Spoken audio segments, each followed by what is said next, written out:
اعوذ باللہ من الشیطان الرجیم، بسم اللہ الرحمن الرحیم۔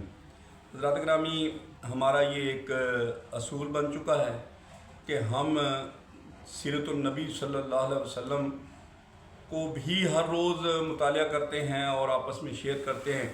اس کے بعد انوار القرآن بھی، جو کہ صورتوں کا تعارف ہے، مضامین قرآن اور منتخب آیات کی تفسیر ہے، جس کو لکھا ہے ڈاکٹر ملک غلام مرتضیٰ شہید نے، تو ہم اس کا بھی مطالعہ کرتے ہیں اور آپس میں شیئرنگ کرتے ہیں۔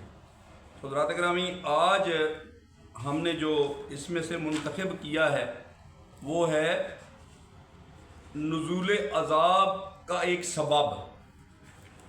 عذاب سے بچاؤ کے ذکر کے بعد عذاب کے نزول کے ایک سبب کو یوں بیان فرمایا اللہ تعالیٰ نے۔ یہ ہے جناب سورۃ الانفال 34 اور 35 نمبر آیت ہے۔ ترجمہ اس کا یہ ہے، اور اب ان کے لیے کون سی وجہ ہے کہ وہ اللہ انہیں عذاب نہ دے جبکہ وہ مسجد حرام میں نماز پڑھنے سے روکتے ہیں۔ یہ دیکھیں، یہ بھی سیرت النبی سے ریلیٹ کر گیا واقعہ کہ کس طریقے سے اس وقت نبی پاک صلی اللہ علیہ وسلم کو اذیتیں دی جاتی تھیں۔ یعنی جب نبی پاک صلی اللہ علیہ وسلم مکہ مسجد حرام میں جاتے تھے تو نماز پڑھنے سے وہ روکتے تھے، اور وہ اس مسجد کے متولی بھی نہیں تھے۔ ان کے متولی تو صرف متقی لوگ ہیں۔ یہ نبی اللہ تعالیٰ کی ذات قرآن پاک میں فرماتا ہے سورۃ الانفال میں آیت نمبر 34 اور 35۔ لیکن ان میں سے اکثر نہیں جانتے، اور ان کافر لوگوں کی نماز خانہ کعبہ کے قریب سیٹیاں اور تالیاں بجانے کے علاوہ کچھ نہیں تھا۔ یعنی وہ کس طرح بات کرتے تھے؟ سیٹیاں اور تالیاں بجاتے تھے، یہ ان کی عبادت تھی۔ اللہ تعالیٰ قرآن پاک میں سورۃ انفال میں فرما رہا ہے، تو تم جو کفر کرتے تھے اب اس کے بدلے عذاب کا مزہ چکھو۔ جو لوگ کافر ہیں اپنا مال خرچ کرتے ہیں کہ لوگوں کو اللہ کے راستے سے روکیں، سو ابھی اور خرچ کریں گے، مگر انجام کار یہ خرچ ان کے لیے حسرت اور افسوس کا سبب ہوگا اور وہ مغلوب ہو جائیں گے۔ زیر نظر آیت کریمہ میں نزول عذاب کے اسباب کا واضح ذکر کیا گیا ہے، اور اس کا خلاصہ اس طریقے سے ہے: مسجد حرام یا دیگر مساجد میں داخلے کو ناممکن بنانے کی کوشش کرنا، خواہ اس کا سبب گروہ بندی ہو یا علاقائی تعصب یا مسلک پرستی۔ ہمارے ہاں مساجد کو بعض لوگوں نے الگ الگ فرقوں کے لیے اس طرح سے مخصوص کر لیا ہے کہ دوسرے فرقے کے لوگ اس میں جا ہی نہیں سکتے، بلکہ کچھ عرصہ قبل تک تو یہ کیفیت تھی کہ مسجد میں اگر غیر فرقہ کے لوگ داخل ہو جاتے تو ان کے جانے کے بعد مسجد کو دھویا جاتا تھا۔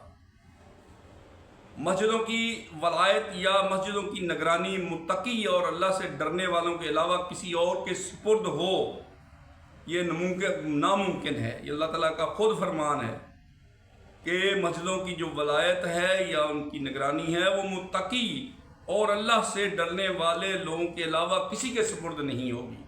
مسجد کا احترام کرنے کی بجائے مسجد کے قرب میں سیٹیاں بجانا اور تالیاں پیٹنا، یا مسجد کے اندر بلند آواز سے گفتگو اور شور و شب عام ہو جائے جس سے ذکر الہی میں خلل پیدا ہو۔ آج ہم بھی اپنے بارے میں اگر غور کریں کہ نمازوں کے اوقات میں مسجدوں کے قرب و جوار میں بلند آواز سے گانا بجانا، ریکارڈنگ اور شور و غوغا ہوتا رہتا ہے، اگر اپنے مال کو اللہ کی راہ کے علاوہ اس نیت سے خرچ کیا جائے کہ لوگ راہ ہدایت سے رک جائیں، یقیناً یہ خرچ قیامت کے روز ان کے لیے حسرت اور افسوس کا باعث بنے گا، اور یہ دنیا میں باعث عذاب ہوگا۔